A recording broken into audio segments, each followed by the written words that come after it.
사랑하는 명식교회 모든 성도님들, 오늘도 하나님께서 우리 가운데 놀라운 은혜를 허락해 주실 줄로 믿습니다. 예배를 통해서 사모하는 심령마다 하나님께서 만지시고 우리에게 꼭 필요한 말씀과 꼭 필요한 은혜, 꼭 필요한 응답을 허락해 주실 줄로 믿습니다. 하나님은 살아계시고 지금도 역사하시는 분이에요. 그 하나님을 경험하고 살아가는 인생이 있는가 하면 살아계신 하나님이 어디 계신가 그렇게 의심 가운데 살아가는 인생도 있습니다. 오늘 예배 가운데 나온 우리 모든 성도님들 가운데는 그 살아계신 하나님이 확실하게 체험되어지는 신앙 되시기를 축복합니다. 삶의 모든 여정과 우리의 삶의 모든 걸음걸음이 하나님께서 함께 하신다는 확실한 증거로 넘치시기를 축복합니다.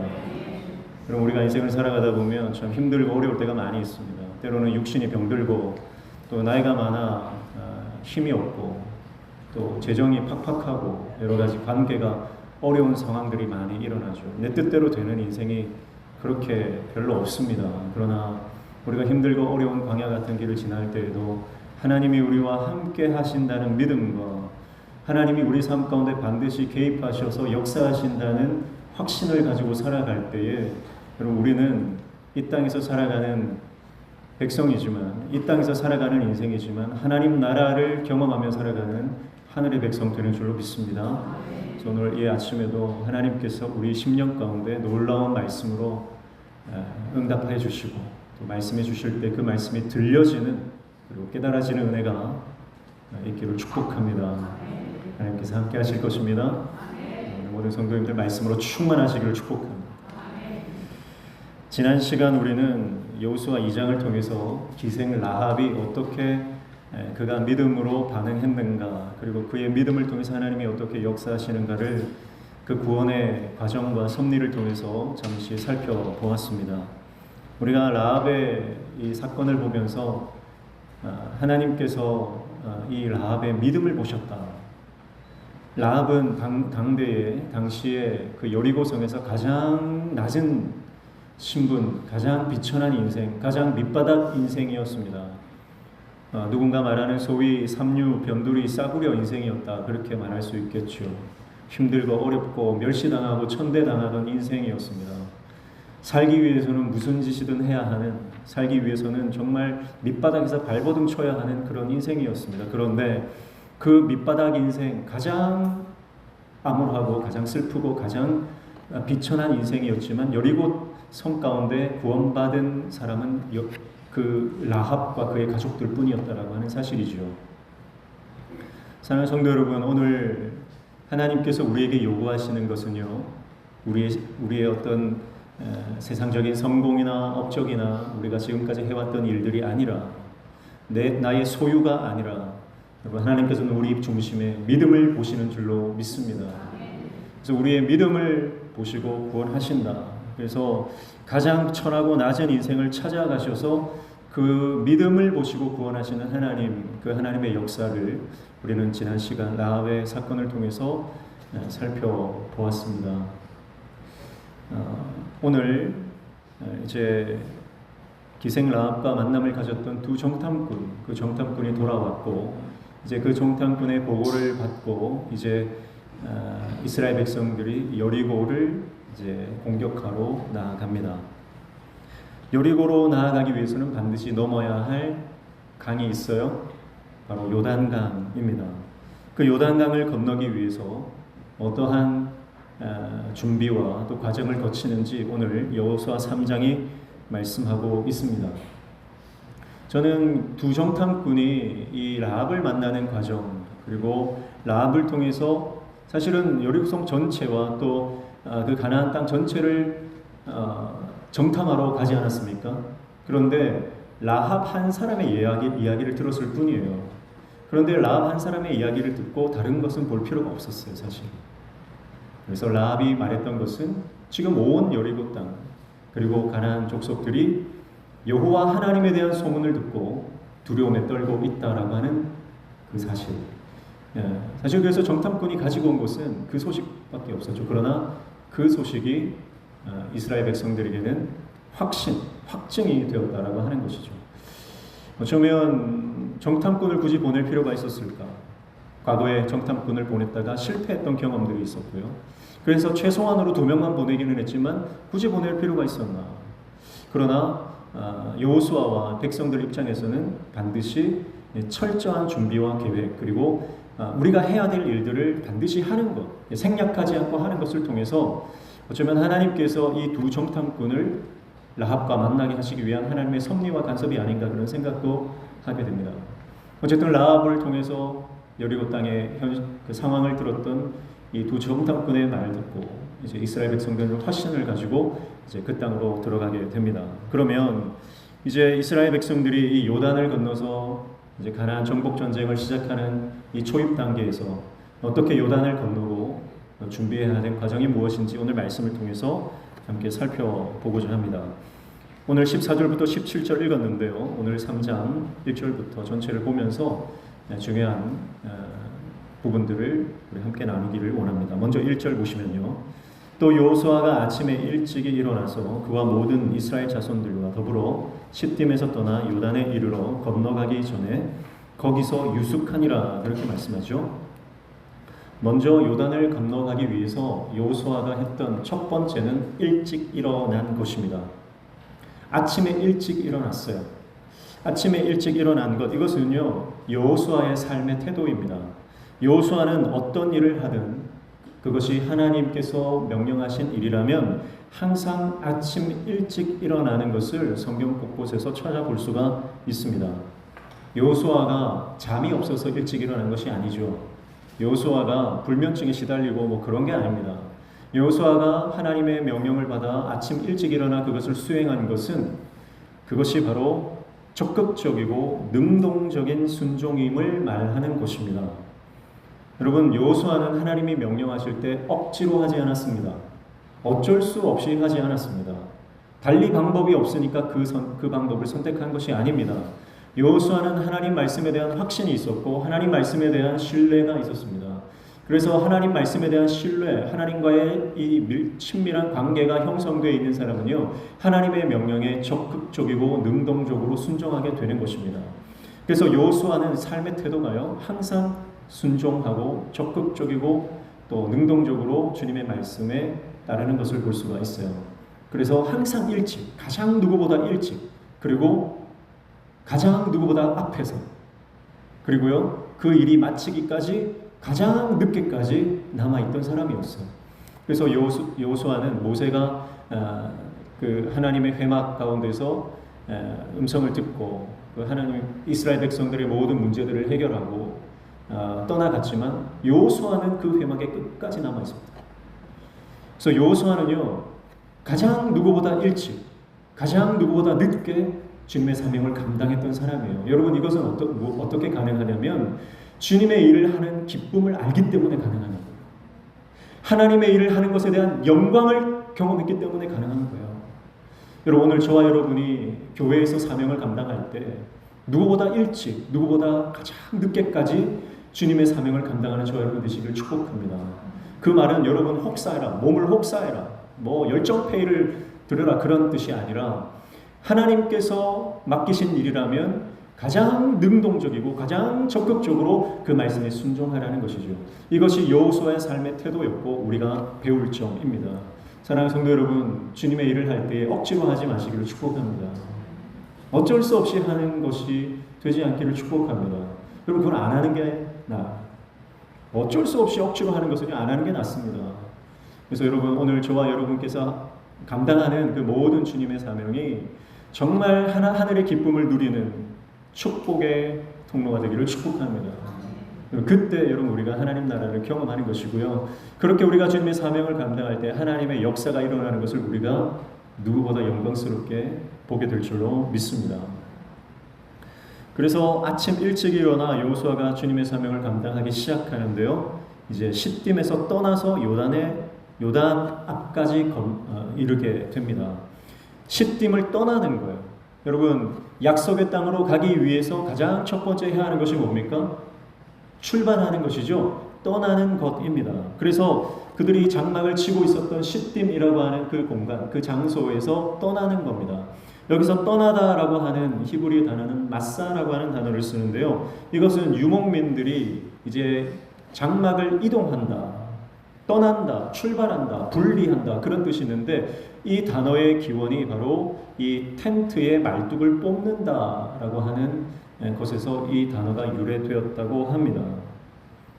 여러분 시딤은 어떤 장소입니까? 시딤은 지금 임시 거처죠. 그러나 이 시딤은요 영적으로 봤을 때는 이스라엘 백성들이 모압 여인들과 음행했던 불순종의 장소입니다.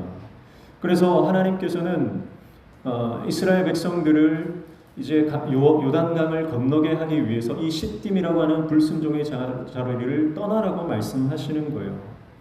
불순종과 거역의 땅을 떠나서 이제 어디로 가야 됩니까?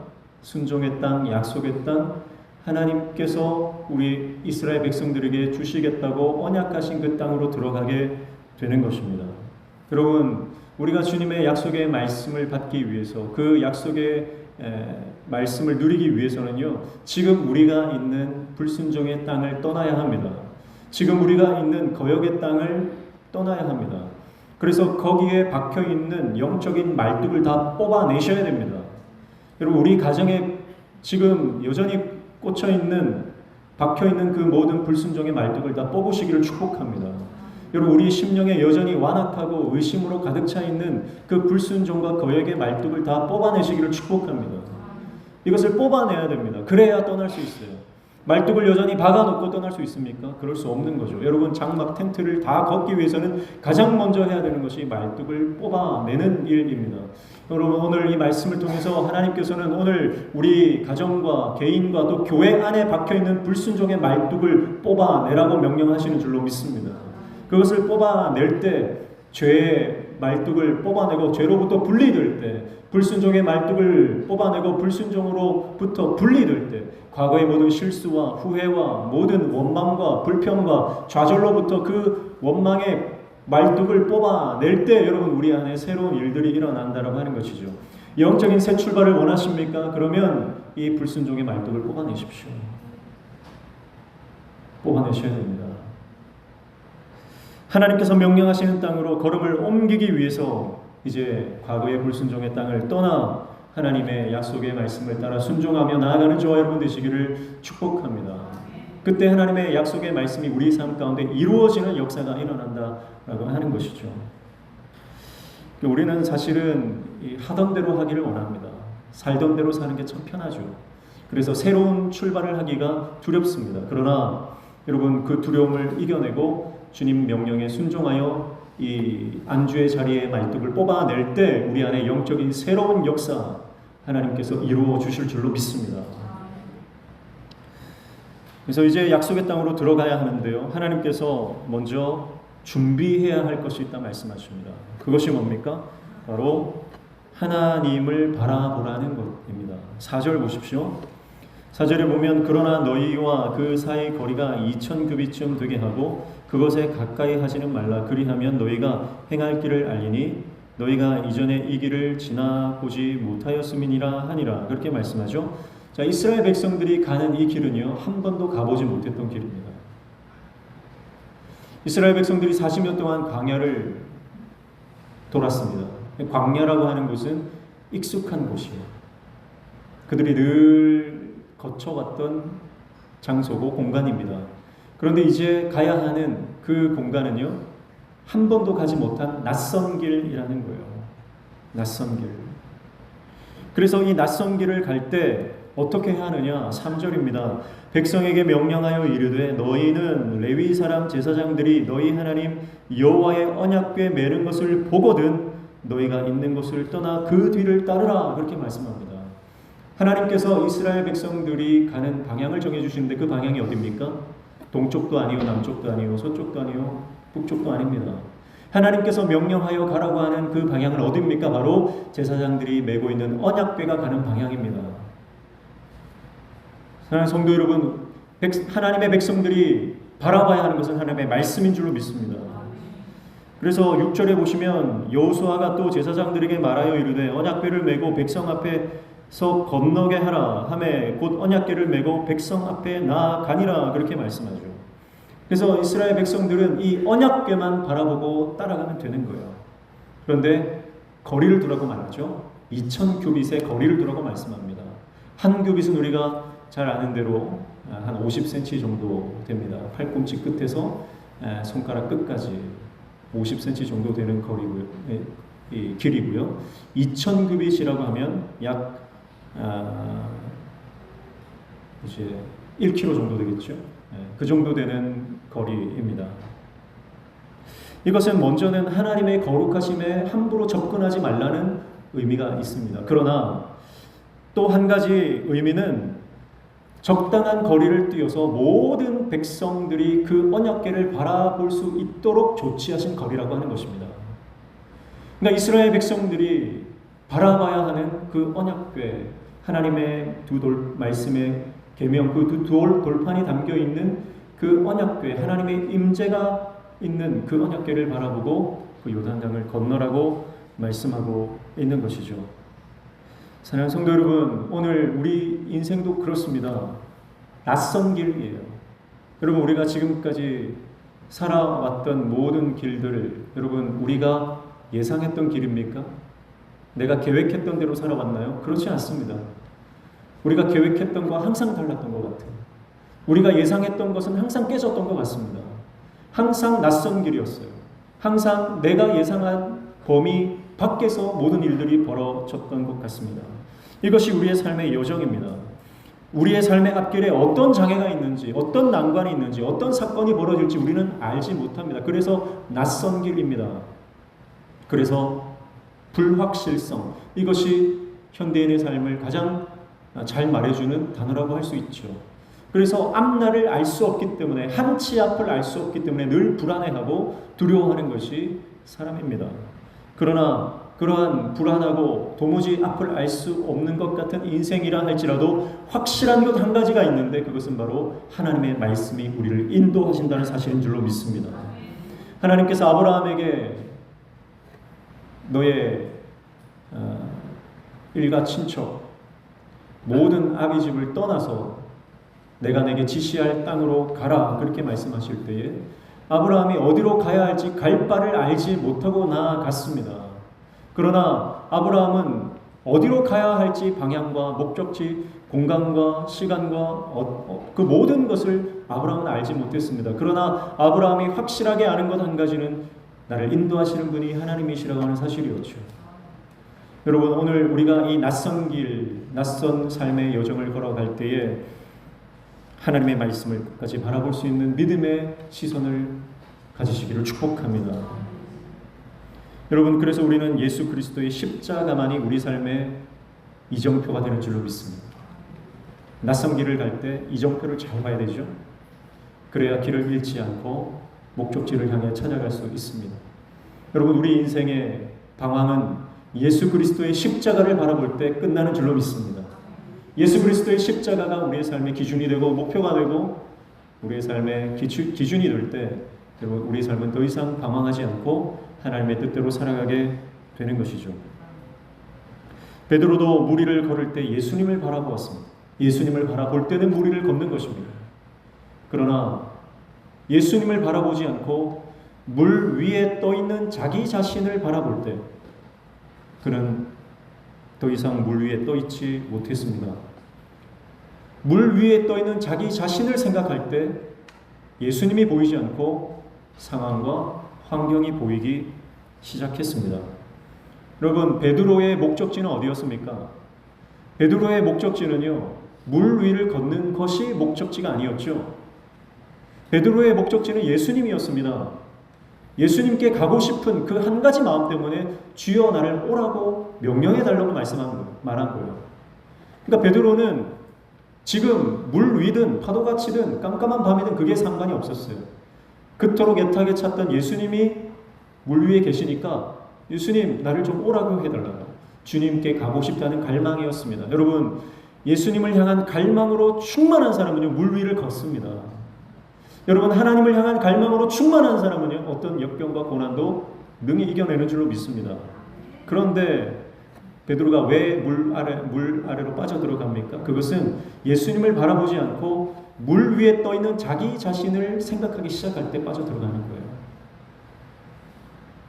여러분, 우리가 주님의 일을 감당하다 보면, 신앙생활 하다 보면요, 하나님만 바라보던 시절이 있는가 하면요, 내가 장로인데, 내가 권사인데, 내가 목사인데, 내가 신앙생활 수십 년 했는데 자기 자신에게 집중하게 되는 때가 있습니다. 여러분 그러면요, 자기 자신에게 집중하는 그때는 반드시 우리는 영적인 슬럼프를 경험하게 됩니다.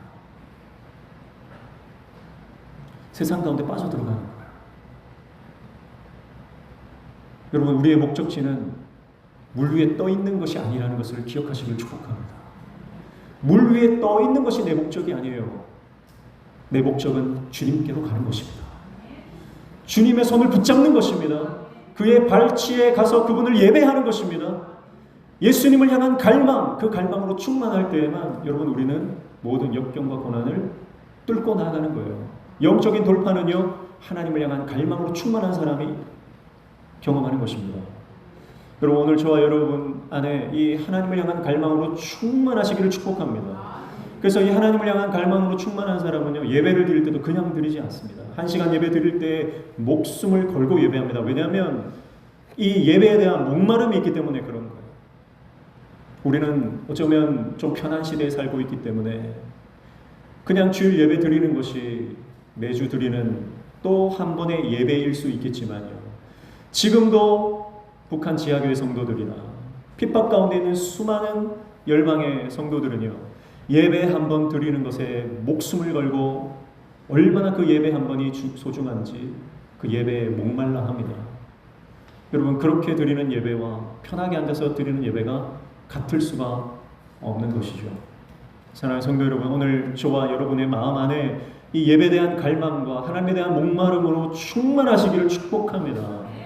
그때 우리 안에 여러분 이 모든 삶의 풍파, 역경, 고난을 밟고 일어나 주님께로 나아가는 영적인 돌파의 그 승리의 경험이 일어나게 될 줄로 믿습니다.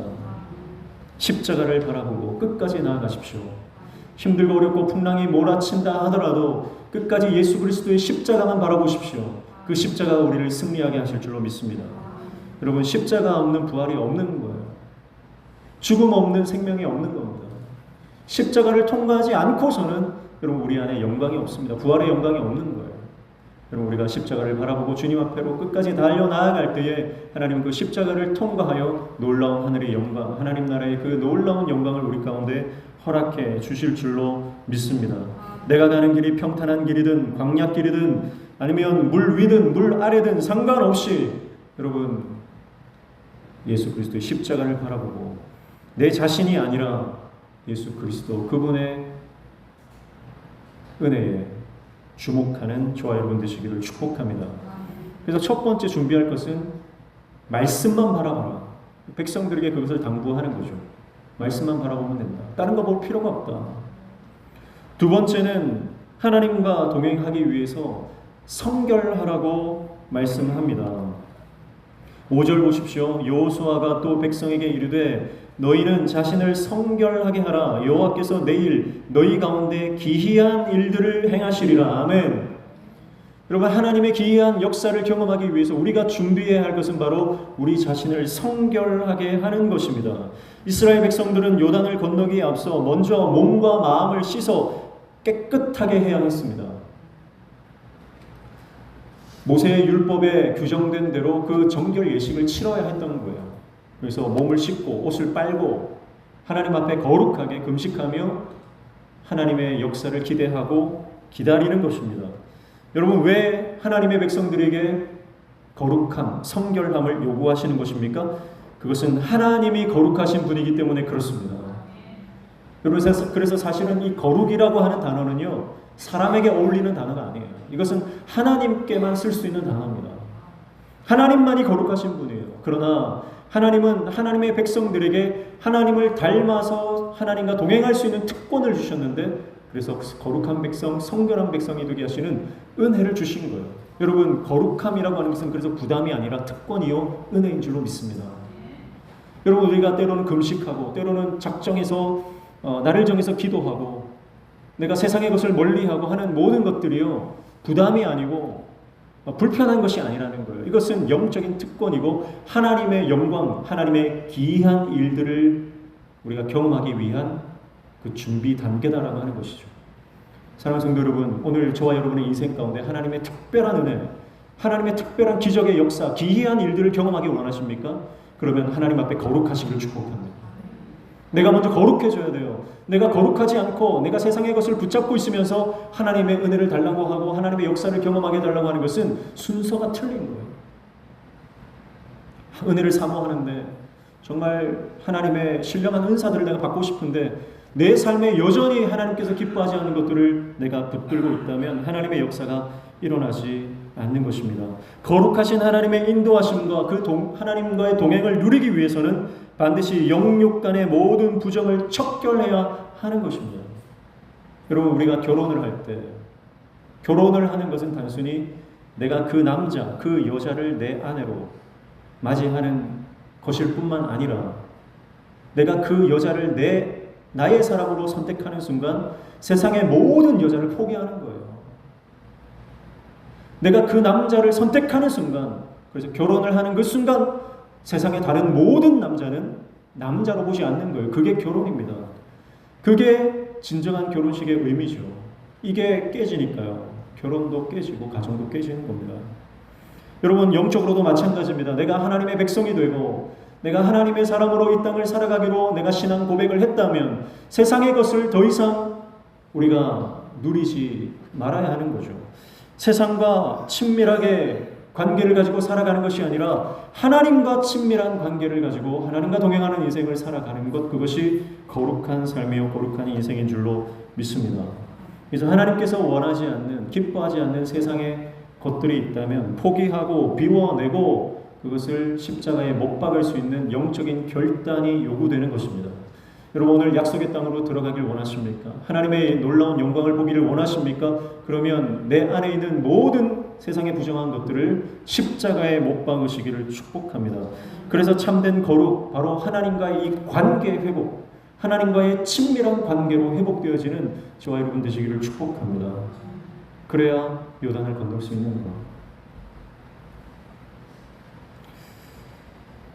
그리고 이제 하나님의 말씀에 순종할 때 요단을 건너는 돌파가 일어난다고 말씀하고 있습니다.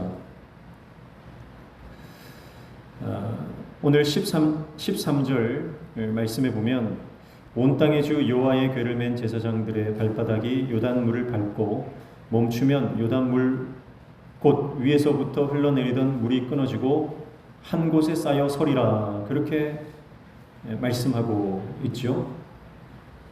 하나님께서 명령을 하셨어요. 제사장들에게 내가 궤를 메고 요단강을 밟아라. 그 요단강 물에 발이 잠기게 해라. 여러분, 이스라엘 백성들이 홍해를 건널 때는요, 밤새도록 동풍이 불어서 바다가 마른 땅이 되었어요. 그래서 마른 땅을 백성들이 건넜죠. 그러니까 마른 땅을 건너는 것은 어쩌면 그렇게 어려운 일이 아니다, 이렇게 볼 수가 있습니다. 그런데요, 요단을 건널 때는요, 좀 더 높은 차원의 순종을 요구하세요. 그게 뭐냐면 여전히 강물이 범람하고 있는 거예요. 근데 그 범람하고 있는 강물을 밟으라는 거예요.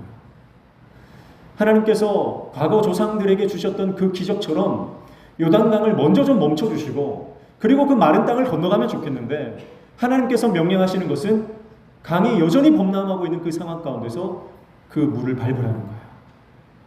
그러면 물이 멈춰질 것이다, 그렇게 말씀하죠. 14절에 보면, 15절에 보시면 요단이 곡식 거두는 시기에는 항상 언덕에 넘치더라.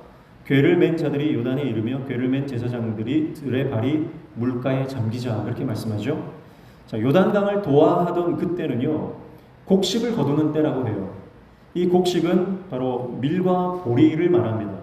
밀과 보리를 거두는 시기로 3월경 또는 4월 초쯤으로 여겨집니다. 이때는요, 항상 요단강물이 범람을 했어요. 그리고 이때는요, 또 늦은 비라고 하는 봄비가 내렸습니다. 그리고 겨우내 얼어있던 헤르몬 산의 눈과 얼음이 녹아서 흘러 내려왔기 때문에 지금 이 밀과 보리를 거두는 이 시기는요, 사람이 자력으로 헤엄쳐서 건널 수 없는 그런 요단강의 수위가 되었던 것이죠. 그런데 제사장들이 어떻게 합니까? 하나님의 말씀에 순종하는 겁니다. 하나님의 말씀에 순종하여 하나님의 말씀을 어깨에 메고 그 요단강 물을 밟는 거야. 그리고 그들의 발이 물에 잠겼다. 그렇게 말씀하고 있는 것입니다. 여러분, 그때 어떤 일들이 일어납니까? 16절 보십시오.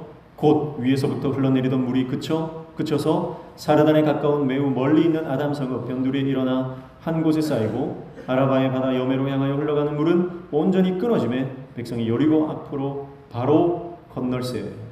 그리고 17절 하반절에 보니까 이스라엘은 그 마른 땅으로 건너갔더라. 아멘. 흘러넘치던 범람하던 요단 강물이 언제 멈췄었습니까? 제사장들이 하나님의 말씀에 순종하여 그 발을 물에 잠기게 할 때에 요단 강물이 멈추고 마른 땅이 되는 역사가 일어나는 것입니다. 사랑하는 성도 여러분, 순종할 때 하나님의 역사가 일어나는 줄로 믿습니다. 순종할 때 돌파가 일어나는 거예요. 그래서 이스라엘 백성들이 홍해를 건널 때에는 그것은 구원의 사건이다 그렇게 말씀드렸어요. 영적으로 구원을 의미하는 것입니다. 그 땅의 옛 자아는 다 수장되어 죽고 이제 새 사람으로 변화되는 것이 홍해의 영적 사건입니다. 그렇다고 한다면 이제 요단강을 건너는 것은요, 이미 구원받은 백성들이 이제 하나님의 말씀에 온전히 순종함으로 불순종의 모든 이 죄악들을 이 요단에 묻고 이제 순종의 사람으로 거듭나는 하나님 앞에 영적으로 성숙되어지는 영적인 의미가 있다 이렇게 볼 수 있죠. 그렇기 때문에 하나님께서는 좀 더 높은 단계의 순종을 요구하시는 것입니다. 여러분, 우리가 하나님의 말씀에 순종하는 것이 결코 쉬운 일이 아닙니다. 예수 믿는 게 왜 이렇게 어렵나? 교회 다니는 것이 이렇게 어려울 줄 알았으면 내가 교회 안 다닐 걸 그랬다. 상담하시는 분들도 예수 믿는 게 이렇게 어려울 줄 몰랐다. 참 어렵다고 말씀하시는데요. 여러분, 기억하십시오. 예수 믿는 것은 쉬운 게 아닙니다. 쉽다고 생각하면 오산입니다. 예수님 믿는 것은 힘들고 어렵고 불편한 거예요. 그게 예수 믿는 겁니다. 범람하는 물에 발을 담그는 것은 쉬운 일이 아닙니다. 여러분, 그러나 하나님이 요구하시는 것은요, 그저 홍해만 건너서 구원받은 그 수준으로 머물기를 원하는 것이 아니라 이제는 범람하는 그 물에 발을 담금으로 진정한 순종의 사람, 하나님의 영적인 군사로 이제는 쓰임 받기를 원하시는 하나님의 음성을 들으시길 축복합니다.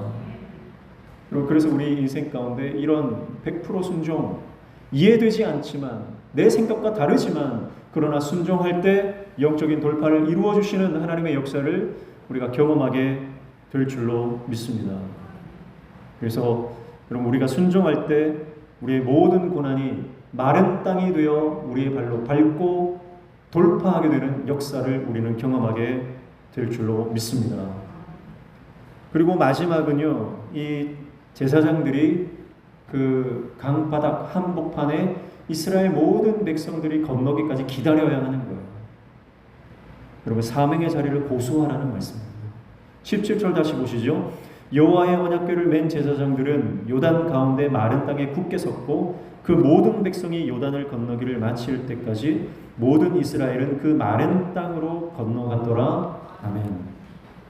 여러분, 이스라엘 모든 백성들이 그 마른 땅 요단강을 건너올 때까지 그 한복판에 있었던 사람들이 있습니다. 그들이 누굽니까? 바로 언약궤를 맨 제사장들이었습니다. 언약궤를 맨 제사장들은 모든 백성이 건너기까지 그 강바닥 한복판을 지키고 서 있었습니다. 다시 언제 범람하여 넘칠지 모르는 그 강 한복판에서 여전히 그들은 하나님의 말씀을 의지한 채 굳게 서 있었던 것입니다. 사랑하는 성도 여러분, 하나님의 역사가 시작되고 그 하나님의 역사가 마무리될 때까지 여러분의 사명의 자리를 굳게 지킬 수 있는 하나님의 종들 되시기를 축복합니다. 어쩌면 말씀 하나 부여잡고 서 있는 것이 두렵고 힘들 수 있습니다. 다시 언제 몰아칠지 모르는 그 넘실대는 강물이 우리의 삶의 위협처럼 느껴질 수도 있습니다. 그러나 제사장들이 끝까지 버티고 그 강 한복판을 서 있을 때 이스라엘 모든 백성들은 그 강을 안전하게 건너게 되는 것입니다. 사랑하는 성도 여러분, 그래서 어쩌면요, 우리가 주님의 일을 하는 것은요, 내가 뭔가를 하는 게 아니라 그냥 말씀 붙잡고 그 자리에 버티고 서 있는 거예요.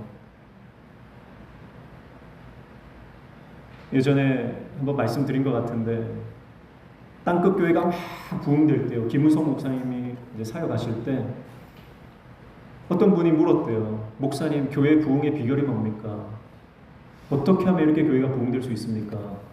그렇게 물었더니 김우성 목사님이 그렇게 말씀하셨댔죠. 그냥 같이 살았더니 됩니다. 그냥 같이 산 것 외에는 없습니다. 성도들이랑 같이 밥 먹고 같이 울고 웃고 그냥 그 자리에 있었더니 부흥이 일어났다고 말씀하신 것이 기억이 납니다. 여러분, 우리가 하나님의 사명을 감당할 때 내가 뭔가를 하는 게 아니라 어쩌면 정말 하나님께서 나에게 맡기신 그 사명의 자리를 그냥 버티고만 서 있어도 하나님의 역사가 일어나게 되는 줄로 믿습니다. 그래서 많은 선교사님들이 그렇게 말씀하시더라고요.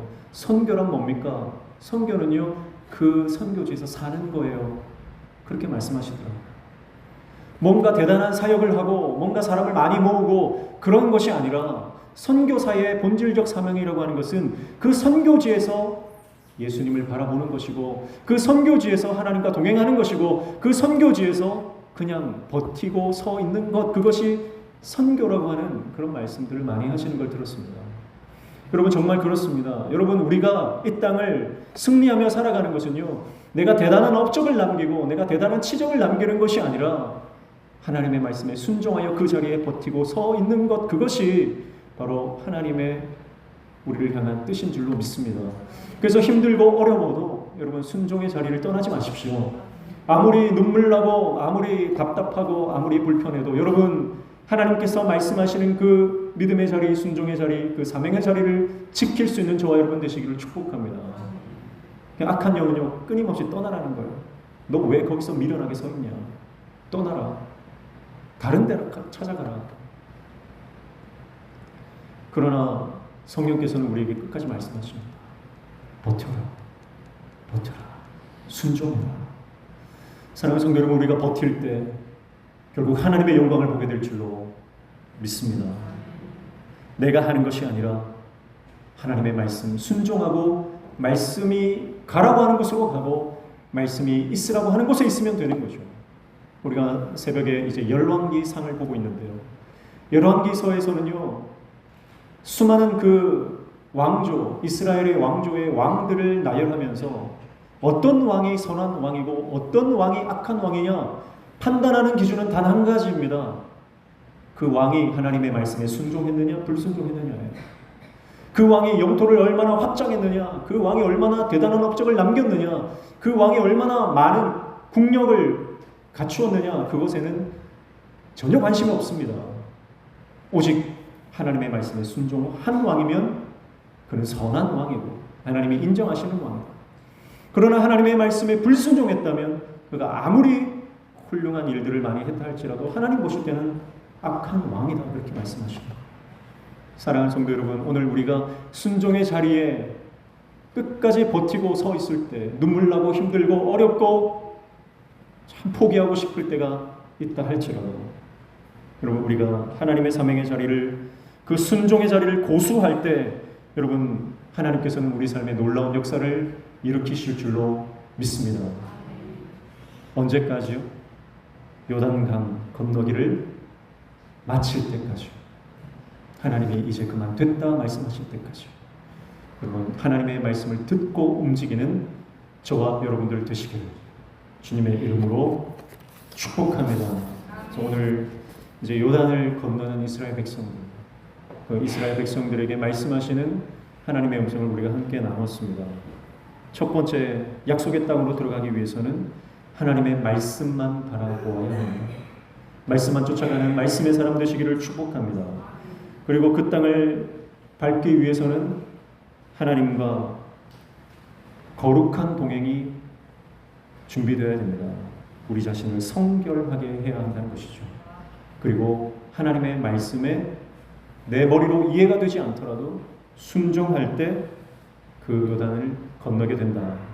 그리고 우리가 사명의 자리를 끝까지 고수해야 한다. 이 말씀을 함께 나눴습니다. 이번 한 주간 동안 하나님께서 우리 삶 가운데 우리가 넘어야 할 요단, 그 영적인 요단을 우리에게 보여주시고 그 요단을 건너가게 하실 그 하나님을 기대하며 우리가 우리 자신을 성결하게 거룩하게 그리고 순종의 사람으로 준비되어진, 그래서 하나님의 역사를 보는 기이한 일들을 베푸시는 그 하나님을 경험하는 복된 한 주 되시기를 주님의 이름으로 축복합니다. 기도하겠습니다. 하나님 아버지, 우리가 건너야 할 요단, 그 요단이 어디입니까? 우리에게 보여주시고 말씀하여 주시고 깨달아 알게 하여 주셔서 하나님, 우리가 그 약속의 땅으로 들어가기 위해 갖춰야 할 영적인 무장을 철저히 갖추어 하나님의 영광을 보며 그 승리를 맛보는 영적 돌파의 경험을 이루는 우리 모든 성도들의 삶이 되도록 인도하여 주시옵소서. 예수님의 이름으로 기도하옵나이다. 아멘.